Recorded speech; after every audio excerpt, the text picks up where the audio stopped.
Welcome to the How to Not Execute Your Strategy podcast. I'm your host, Tim Ojai. This series is dedicated to the biggest lessons learned from the people who own strategic execution, the senior leaders who live in the center of it. My guest today is Martyn Lewis. Born in the UK, emigrating to Canada, and now living in the US, Martyn started his career as a frontline salesperson and eventually rose to CEO of a multinational corporation. He now runs his own company, Market Partners, Inc., where he and his team help everyone from startups to globally recognized industry giants turn his deep research into how customers buy into the foundation for a company's operations. Listen now as we explore how failure is an absolute essential for successful execution. Let's get to it. Martyn, it is so good to see you. It's going to be a fun dialogue, but I have got to call out right off the bat, that is not a fake background. That is your actual library. I've been in that room. It's stellar. And I still, how many of those books have you still got to read? Just curious, because I know you're trying to go through them, but there's a lot in your room. Gosh, Tim, well, it's good to be here, and it was good when you were here. I look forward to the next time. And yeah, there's a lot of books here that we inherited when we bought the house. There's a lot of books that I'm still got on the list to take a look at.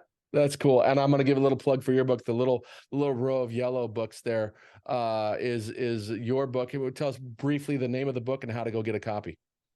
Well, it's available on Amazon and where all good books are sold, How Customers Buy and Why They Don't. And you'll see why they don't is in red, because that is the key. Why don't customers buy what's good for them? That's going to be literally a whole we could do a whole podcast series on that topic. I'm going to move on. But as folks have heard in the introduction, you really work with companies to help them get stronger relationships between their customers, their market, and the value that you hopefully create together. I want to take a dip away from that marketing and revenue generation theme and go into strategic execution, because you've worn some pretty senior hats. And even in your role now, you're advising very senior people with your consulting practice on how to execute their strategy. And I want to dig into that today. How's that sound? That sounds great. And it's not that far away from what I do every day, which is what you just pointed out. Pretty much. It's where the real money's made, for sure. Okay, so same question everybody gets. Number one, tell us about a time where you had a strategy that didn't go as planned, and what did you learn from it? Well, does it ever? I don't know. Actually, that's a really funny. I don't know if I've ever talked to anybody who's had a strategy go exactly as planned. They've had successful strategies, but to go as planned, yeah, I don't know. I would question whether that was a strategy in the first place. Oh, that's funny. Probably a tactic. Yeah. So quite seriously, thinking about that, there are so many times. In fact, quite seriously, I can hardly think of any time I've seen a strategy or put a strategy in place that's actually rolled out as envisioned. I really can't. When does it fail? Well, it's an interesting thing. Failing is learning. I when I was a CEO before I started Market Partners, I remember we did this very, very large marketing campaign, and it was the largest. I'd been with the company about 6 to 9 months, and we committed a lot of money to a national marketing campaign that we predicted was going to be like a watershed. And the results we got from this marketing campaign were like zero. It was so bad. It was like incredibly bad. So I remember my director of marketing, I think he and his number two, they really thought they were going to be fired. They were going to lose their jobs because we put a lot of time and effort into this marketing campaign, and we literally got nothing from it. Wow. I remember we did the brief, and they walked into the conference room, and I think they were really thinking that they would be gone by that day. And I said, this has been just fantastic. And they're kind of, what? Like, is this guy crazy? I said, think of all the information we've gained. Like, we didn't just put this together casually. The best minds in the company thought this was a really good strategy. We put the marketing campaign together in all of its elements. We rolled it out, and like, we were so wrong. Wow. So why? So this is a gift, because it was, yes, as I look back, it was probably one of the most massive failures I've ever had, because it was so dramatic. Why did we do it? Why did we think that? So it actually gave us a whole load of information about our business, about our markets, And I say, if we do that again, we got a problem. Yeah, But right. first time, you gain two things from everything you do. You gain the business results, but you also get the learning, the information, the knowledge. I said, we are so rich in that one at the moment. Like, what is it we can take from this? What can we learn? What are we going to do differently next time? That's a huge lesson. I mean, you never want to, go out with the intention of failing. That's just not the idea. But to literally have a mindset that approaches failure as, let's just say the one-offs are truly there for learning. It's not a failure. If it happens to, as you said, over and over again, now you've got potentially a competence problem. But with that said, how did you create that mindset in yourself? And how did you make sure your team then started thinking the same way? Because you're talking at a next level kind of thinking, because most of us, frankly, and I are a recovering control freak, but most of us, control is a tough thing. You want to white knuckle your way through to execution. Do you know, you asked me a very deep question there. Where did this come from with me? I don't know. But I suggest two things. My mother was she would do lots of things and fail at many, but it was never failure. It was always the experience. The experience is why I'm here. I've done this. It didn't work out like I wanted. In fact, it may have been embarrassing, but I've learned something. So definitely from my mother. And then also a course that I went on, thankfully, very, very early in my career when I was a project manager and I was in my early 20s, and I did this 2-week immersion program in program management. It taught me one of the main things I walked away from was focus on what you can control. If you can't control it, let it go. If you can do something about it, do something about it. So when you're faced with an issue, what can you do about it? If there's something you can do about it, do it. If there's nothing you do about it, let it go. And that really, really influenced me deeply and lets me sleep at night. So I think, to answer your question, that's kind of where it comes from. And when you fail at saying there's nothing you can do, you can't go back. But what you can do is learn and do something differently in the future. So I agree with you that failure is all part of success. It's all part of learning. So it's an odd word that we use. In fact, I in some ways, I'd like to eradicate the way we use failure. But yes, if you do the same thing several times and you expect a different result, if you're making the same mistake repeatedly, that is another problem. That to me is more edging on a failure, because you're not learning. Yeah. So a failure to learn, there we go. A failure to learn is different. So you've got a couple different things going on there, and I'm sorry to jump in so quickly. Well, this is normal for us. Welcome to my head. So Tim's having fun. So the idea though of a mindset about failure is that failure really is an opportunity to learn. So that's one thing. And that could be called a growth mindset. That could be all a variety of different things. But then there's this other side of it is truly understanding. It's almost the Zen of, and you've heard me say control's a myth, but control what you control the controllables, or I say influence what you can, because you can't control the weather, you can't control traffic, you can't control your neighbors, etc. That's more of a neutral mindset, right? So you've got this positive calibration and you've got this neutral calibration happening at the same time, and it sounds like you have to constantly balance both. Is that fair? I think that's exactly right. And I'm thinking of when you're dealt a hand of cards, that hopefully is random. You can't control that, but you can control now what you do with those cards. And I think this is life. In fact, really interesting. I'm going to flip this around to about what is success, right? And a friend of mine who I think has been very successful in his life, we often talk over a few drinks normally about what is success. And success to us, and I feel very passionate about this, is not fame and fortune and career. Success is being able to play the cards you're dealt with grace, to take whatever life throws at you, whether it's crap or great, whatever it may be. And life does have a habit of throwing things at you. And it can be great fortune because of luck, maybe, or because of hard work, whatever. And it can be some really tough stuff. And I know you've gone through some really tough stuff. A lot of people do. And it's being able to recover from that with grace. Stay true to yourself and continue.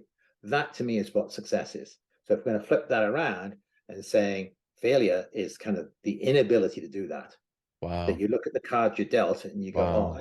I can't play, I'm leaving, right? Wow. Yeah. It's amazing how much mindset affects the execution of your strategy. So you mentioned you started at the very beginning, tactics versus strategy, and people get so wrapped up in the activity, and the activity is an extension ultimately of your mindset, because if my mindset is closed, it's hard, it's critical, the activities are going to feel closed and hard and critical. And if I'm open and I'm positive and even neutral at the same time, I give this flexibility to my execution that it would otherwise not have. Yeah. Absolutely. So really interesting, as is often the case when you and I are talking, new ideas spring to my mind, right? And that what I'm on now is obviously culture strategy. A friend of mine Wow. says culture eats strategy for breakfast. Mm, So where I've gone with what you just said is I'm thinking about execution, I'm thinking about strategy, and I'm thinking about mindset. And I've put this together in my mind in the last minute hmm. in the following way, if I can remember. And that is that you can write your strategy down. You can have posters on the wall of the strategy, right? Which companies do in many, many ways. Is that what sets up the culture?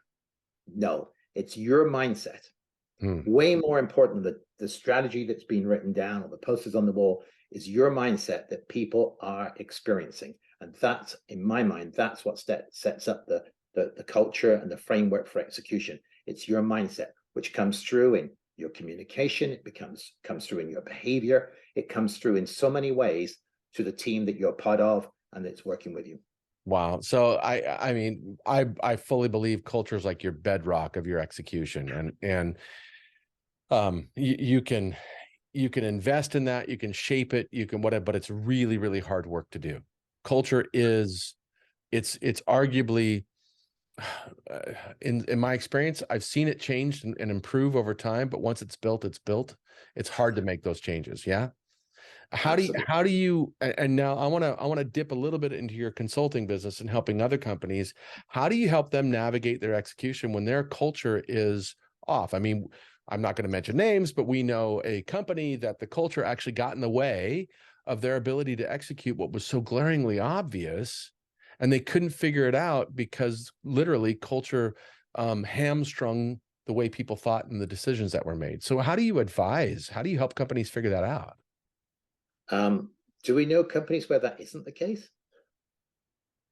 Usually they're smaller. Let's just say that. Yeah, yeah. But even that comes with some cultural norms Hmm. that are the bedrock, the foundation, they're the set of how do we do things, what's important. Um, the first thing, and this is like Alcoholics Anonymous, the first thing is you've got to admit that that's where you are. You've got Yeah. to admit that that's your culture. And it's not all bad. Like even that particular company we're talking about, if you took their culture apart, there's many things about it that's goodness. Yeah, And in for fact, sure. even the bits that you For may sure. say are questionable probably came from goodness in the past. Yeah. Yeah. So you've got to admit where you are and not beat yourself up about it. But you've got to look at where are you? What do we do well? What areas do we need to change?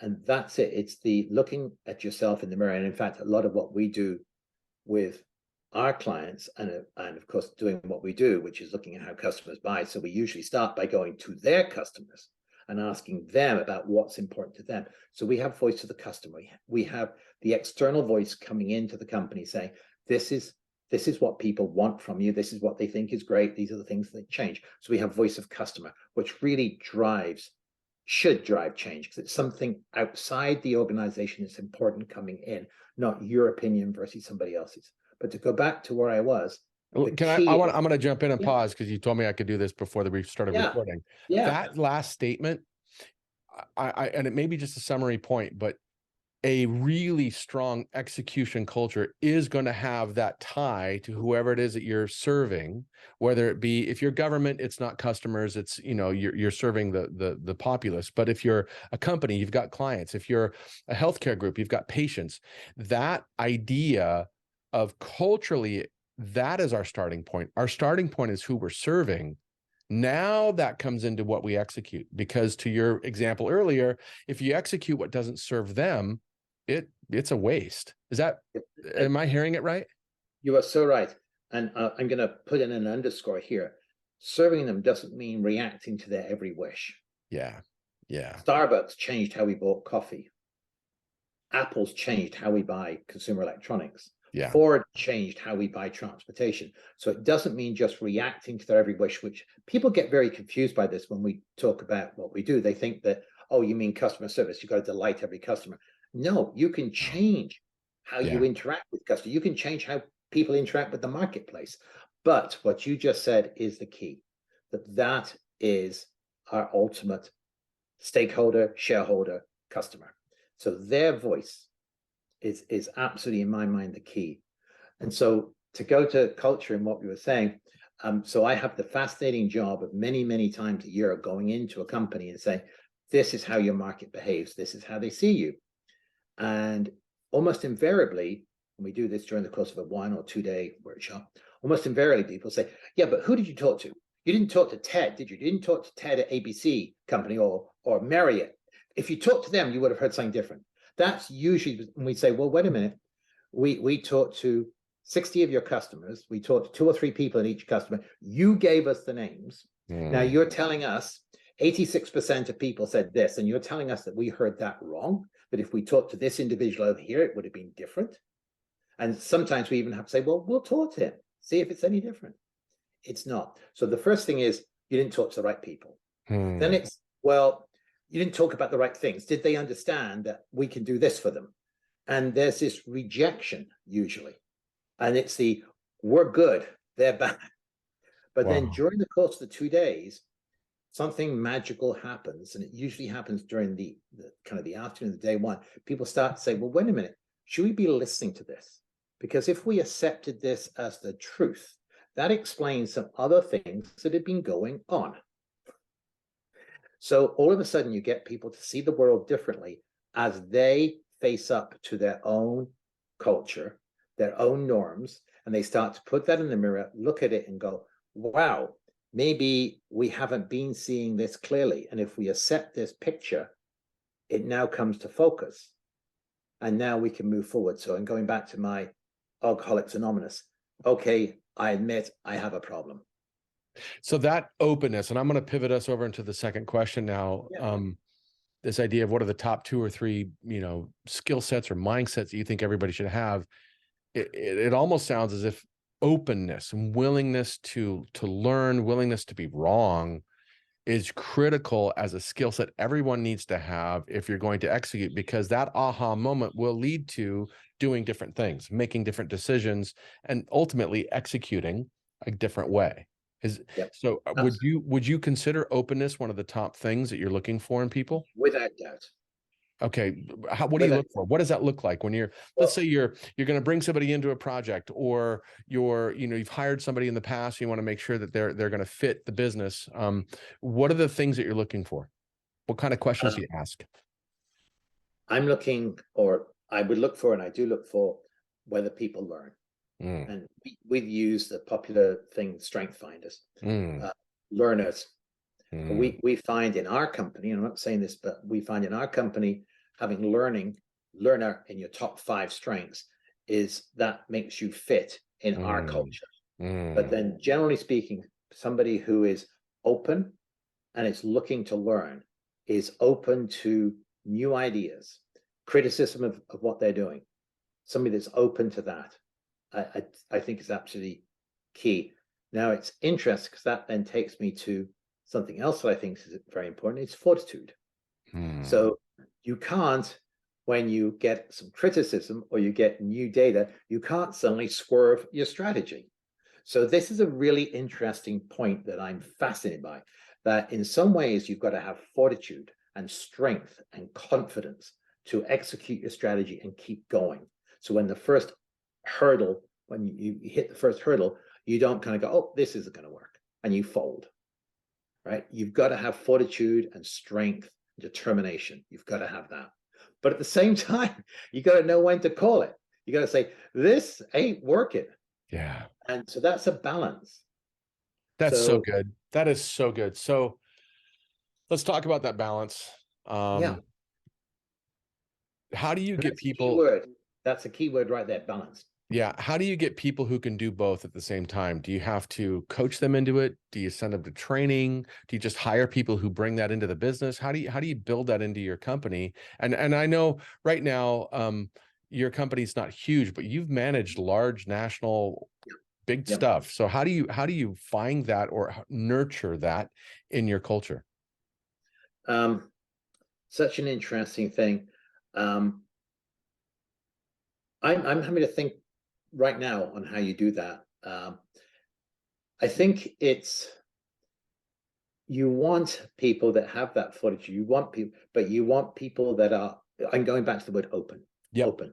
That they don't see themselves as right. They Mm, don't see themselves as unquestionably correct. That would be the danger mm, when they cannot accept criticism, they cannot be open, they cannot learn. So you kind of see that they're shut down. mm, And so that allows you, or it means that you then become extreme in one of these particular things. So you have too much fortitude, mm, or you're learning all the time and you're changing all the time. So mm. that balance brings you together. So how do I see it?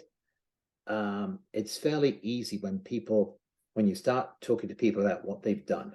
Hmm. And I'm a very big believer in BEI interviewing when you're actually looking to hire somebody or work with somebody. If you look at what they've done and how they behaved in the past, why they made the decisions they made, that's very likely going to repeat itself. Mm, mm, So, yes, there are times when you want somebody that may have more conviction or strength. Those are maybe the project managers or those kind of people. There are times when you want somebody that is more open. But then I think as you have to deal with more complexity, more variables, that balance thing becomes really the key. So that's okay. So there's a lot you just in my mind I heard. So one, there is you want to look at people how they've handled, did you make a pivot? How did you make that pivot? Was it because you just saw it yourself or you got feedback from other people and their willingness to get that, we'll call it that feedback loop that created great decision making. But then there's a different, I heard you say there's almost a different calibration of expectation based on role. So if you're somebody who's got to make sure things execute and get done, your fortitude meter might be a little tweaked to the right? So I want somebody who's going to press through and deal with the inertia in the organization or the resistance, because there's a lot, well, that's just not how we do things, or I'm like, that we've never done it that way before. Those kind of things you have to press through. That's where fortitude comes into place. And then the other side of it is you may have somebody who's got to be more open and be willing to listen to how it's been done, because there's a reason for how it's been done, and they've got to learn how to do that. And then as a leader, you're trying to balance that out. Is it trial and error? No, no, it's not trying to. I think that, like I already mentioned, strength finders. So everybody in our company does strength finders, and it gives us a language to communicate with each other. So I had somebody working for me, and she's an activator, not high on vision and strategy, but an activator. So we were able to say, well, you're getting bored right now because we're talking about strategy and long-term stuff. And when we're done with that conversation, we need to throw it over to you because you're the activator, you'll make it work.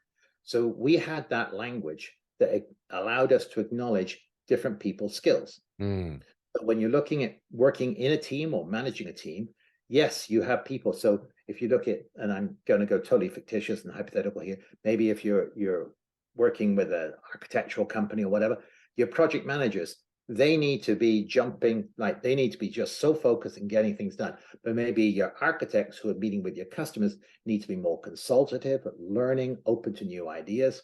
But let's acknowledge that. Let's talk about it, right? And let's use people's different strengths in the right roles. that's awesome.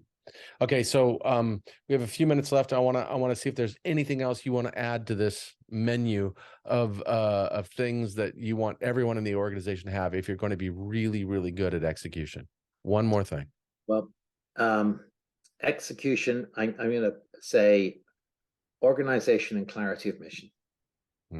I Come on. can't believe the number of organizations I work with, small teams or very large teams, that people are not working in a coordinated fashion. So you have execution, but it's execution of all different people in all different ways. Gaining the clarity across the organization, across the team of what we're doing, what our different roles are, how we support each other. And here I'll come out with something that's one of my favorite things. When we're dealing with senior leadership, they don't make the tough decisions. They throw it down the organization. They'll work it out. They're good people. Well, wait a minute. You're seeing how you run a siloed organization. You're seeing how these people over here and those people over there don't always work well together. And then you're saying, well, they're good people. They'll work it out. No, there's reasons why you have that. And it should be the executive and the leadership that really have to struggle with the tough decisions of how that's going to work, not just let the organization try and work it out. So I think we've got to design and enable our organizations for execution. We can't just put posters on the wall with nice words on it and expect the organization to work. We've got to understand how it's working today and then how we enable it and design it for execution. Wow. So when you describe a senior leader getting involved and, hey, I want to show up in a meeting and I want to talk about what I'm seeing and I want to become a part of helping the group figure this out because it cannot continue. Maybe, and I'm trying to think decades, maybe 3 times I've seen a leader do that. Almost always the senior leader comes in and says, here's the big vision. Here's what we're doing, vision casting, da, da, da. And they walk out and you're like going, we'll never execute that vision because we've got this problem with that group, this problem with that group. And that leader you can't work with that person, or et cetera, et cetera. Or we don't have the budget. We don't have the resources. We've not empowered us to be successful. It's really clear what you want, but you haven't empowered us at all. And I don't even know if I really want to put my life into doing that. Do I want to spend that much time and energy on something that I'm not completely sold on? That human connection, I honestly don't know how many leaders I've seen do that. One stands out in my mind, and if you ask me the best leader I've ever worked for, it would be the same person. Yeah. And wonderful individual, came into the organization, and what he would do is when there was a situation that wasn't going well, he would dive in. And I remember him phoning people on the front line from his office, or he'd walk. He'd say, let's go and see what's happening. And people were actually threatened by this because they'd never seen this behavior before. They thought he was micromanaging. Wow. But all the way along, he'd say, I really need to understand. I really need to understand why this occurred. Let's go and talk to them. Let's go and talk to the person there. And literally, he'd phone them up or walk into their office and say, so help me understand why. And so people were threatened by this a lot. But he was doing it to actually get involved, understand the underlying reasons, and then seeing what he had to do to change that. So I thought it was incredibly refreshing. And of course, as the organization got to see him more, learn what his style was, they realized, yes, he's using these as examples, not micromanaging. He's using it to chase down the real issue in the belief that people are generally good. People generally do what they think is the right thing to do. So what's broken? Let's go and find out what's broken, and then look at how we fix that. Not fix the people, fix the methods, the processes, the organization. That to me was incredible. That is amazing. So why is it not so common? Because when you hear it, you just go, oh, of course. And why do we not see that be more the norm of how leaders lead, especially senior leaders? It's tough. It's tough. And it takes you away from your agenda. Good grief, the first time I was made a vice president of digital equipment, I walked into my new office and here's my assistant. She came in with the book and said, here's your calendar. And I look at it and, I had Thursday afternoon free. Monday and Tuesday was the quarterly review. Wednesday morning was the forecast meeting. My time is taken up by all this leadership stuff. So actually having the time and doing that tough stuff can be seen as, wow, that's like too tactical. That's getting in the way. No, it's not. No, it's not. Yeah. Wow. This has been a phenomenal discussion. I'm going to start wrapping us up. I literally, We could do a whole nother discussion just off of these topics that we've had today. And I'm hoping everybody listening is like really catching the extra layers that you're touching on big themes. And especially for anybody here who's running a company or even a startup, you're trying to build a company and you want to, drive these concepts into your DNA. I strongly encourage to re-listen to this episode and think about how you would activate those points, because these are literally gold, not just nuggets. These are gold like rocks that can transform how you execute and ultimately transform what you receive as a reward. Martyn, thank you so much. Always a pleasure, Tim. Thank you. Wow, that was a fun conversation and full of so many brilliant ideas. I'm curious now, what are your biggest takeaways and how are you going to use them? My 3 biggest takeaways are: your mindset should be that failure is part of the process. It's part of the execution. Make sure that your entire team sees failure as an opportunity. The goal is to maximize the opportunities, not avoid failure. When we fail the same way over and over again, however, well, that's a different problem. Culture is the bedrock of execution. We need to be really honest about the status of our culture and make sure that it's not getting in the way of our execution. The best leaders will not only create clarity, but they will seek clarity for themselves by engaging the front line personally to understand why the execution is bogging down. If you enjoyed this episode, please share it with at least one person and leave me a review on whatever platform you downloaded this podcast. Your feedback is invaluable to me. And Imua, onward and upward.